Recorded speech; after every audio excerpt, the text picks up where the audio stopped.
Bonjour à tous. Mon nom est Guy William. J'ai été très populaire dans la série Zorro.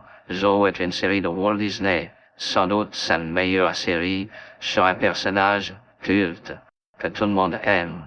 Un bandit masqué au bon cœur qui sauve les pauvres et qui aide les femmes qui sont souvent d'ailleurs emprisonnées par de méchantes personnes. Et je pense à Monasterio qui aime enfermer de pauvres femmes innocentes accusées de crimes qu'elles n'ont pas commis. Nous sommes dans un monde parfois injuste et Zorro vient rétablir la justice. Ma réussite, je la dois surtout à la série Zorro pour mythique Walt Disney. Et je le remercie publiquement d'avoir fait de moi ce qu'il a fait. Un mythe pour plus de 50 millions de téléspectateurs à travers le monde, une série regardée dans près de 75 pays du monde. Et puis après j'ai été populaire avec la série Lost in Space.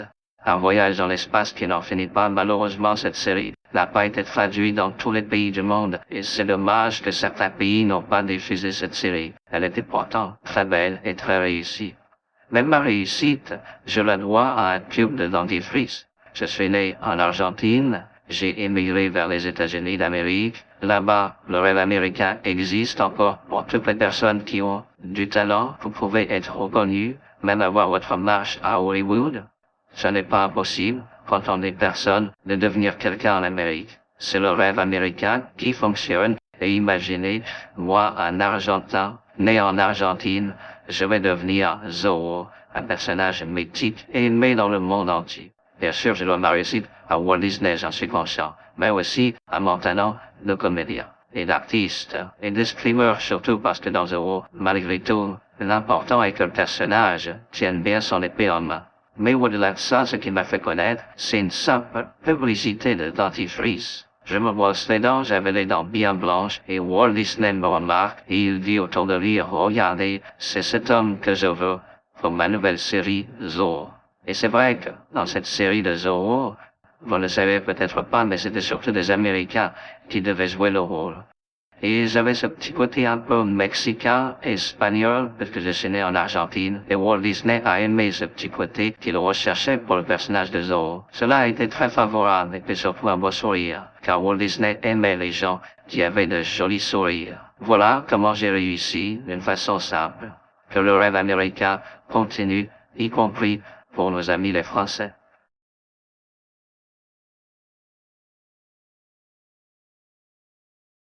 Salutations, c'est Marc Harriman pour ce tutoriel très particulier du clonage de la voix de Guy William. Ce logiciel est sous la licence exclusive de Marc Harriman. Marc Harriman est le propriétaire de ce logiciel. Les utilisateurs qui utilisent le logiciel, l'utilisation sert de clonage des voix hommes, femmes ou enfants. Software de clonage de voix réelle avec 2 CPU minimum ou plus. Le GPU est en option seulement. J'ai décidé de ne pas l'inclure sur mon logiciel parce que le CPU est bien meilleur au niveau de la qualité. Donc le nom du fichier s'appelle Guy. J'ai choisi un clonage en 40K. 48K c'est 24 bits. 40K c'est un taux d'échantillonnage de 16 bits. J'ai choisi un système V2, bien que le système V1 est aussi très très bon, mais le V2 est plus élaboré. Vous voyez, j'ai un nombre de CPU qui est de 2 seulement, 2 CPU, pas plus. Donc il y a eu le traitement des données. Le traitement de données, alors c'est quoi le traitement des données? Le traitement des données, c'est l'extraction de la voix originale de Guy William. J'ai choisi un document original de 44 secondes de la série Lost in Space, où la voix de Guy William était vraiment très belle. Et donc je me suis dit, c'est ça, on va cloner donc cette voix à partir de ce document. J'ai choisi ensuite l'extraction des caractéristiques de la voix. Bien, c'est quoi une extraction caractéristique? C'est toutes les expressions, le timbre de la voix, la manière de parler, la manière de formuler les phrases, l'accent de la voix, parce que Guy William est d'Argentine, il est né en Argentine, il a donc un léger accent, et j'ai choisi un mode de clonage Harvest.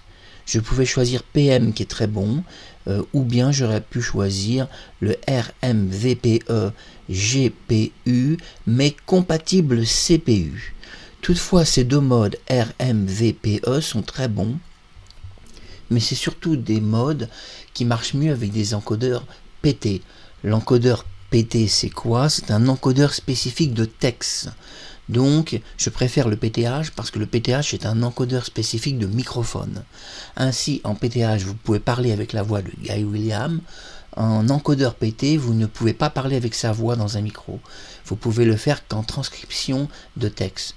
Donc, je préfère encoder la voix en Harvest et en PTH.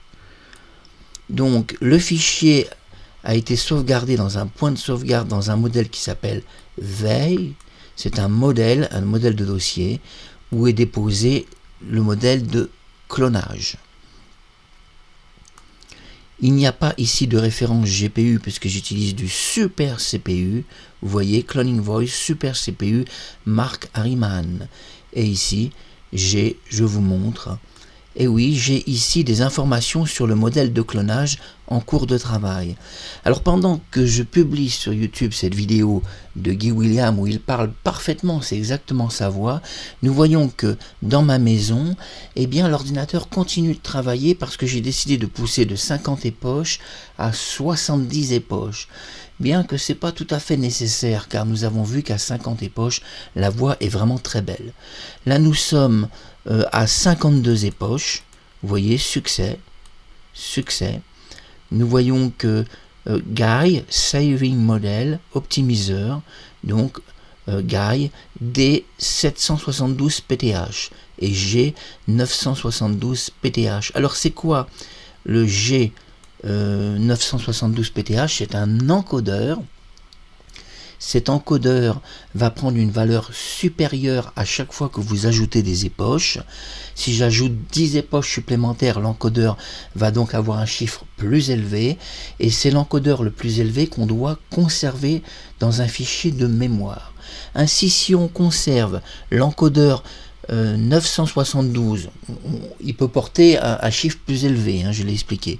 Et l'encodeur D, si nous conservons ces deux types d'encodeurs, eh bien nous pouvons décider dans une semaine ou dans un mois de continuer le clonage de la voix de Guy Williams. On peut continuer plus tard.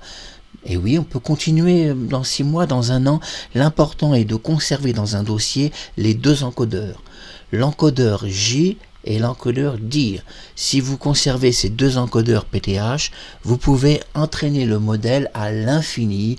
On peut reprendre le travail dans 6 mois, dans un an, dans 10 ans, ça n'a aucune importance. Vous découvrez les secrets du clonage et c'est très très important. Et je vais vous montrer maintenant les encodeurs dans le dossier. Voilà, nous sommes dans le dossier d'encodeur. Alors, comment fonctionne le clonage d'une voix humaine? Parce que beaucoup de gens vont se poser la question. Cela fonctionne par divers dossiers que vous voyez là. Il y a plusieurs dossiers, mais il y en a un principal, c'est le premier. Le premier qui est la découpe de votre son audio. Et dans cette découpe très particulière, va se mettre des fichiers PTH. Ce sont des fichiers donc de reconnaissance. Et l'ordinateur va travailler avec un fichier NPY et ce fichier NPY c'est un système d'entraînement. Alors pour que vous puissiez comprendre d'une façon plus claire, vous avez un fichier audio de 44 secondes, il va être découpé en 3 secondes ou 4 secondes, ça dépend de l'ordinateur, ça dépend le programme, moi c'est programmé en 4 secondes. Tous les 4 secondes il va y avoir un fichier NPY qui va être créé. Donc il va y avoir ce qu'on appelle un sample, un découpage de son va créer un sample, et toutes les 4 secondes la voix est découpée. Donc 44 secondes, on reste dans un chiffre mathématique.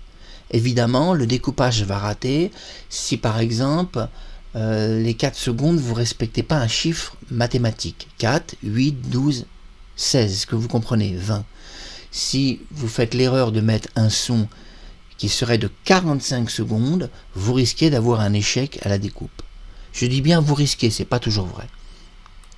Donc le son est découpé, puis un fichier NPY est créé, et ce fichier va permettre de s'entraîner.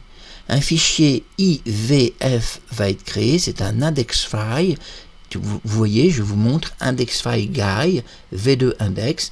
Alors ça veut dire quoi v2 index? Ça veut dire que si j'avais choisi le clonage en mode V1, ça serait un index V1. Mais le V2 est meilleur au niveau de la qualité du son. On a vu que la voix de Guy William est parfaitement clonée.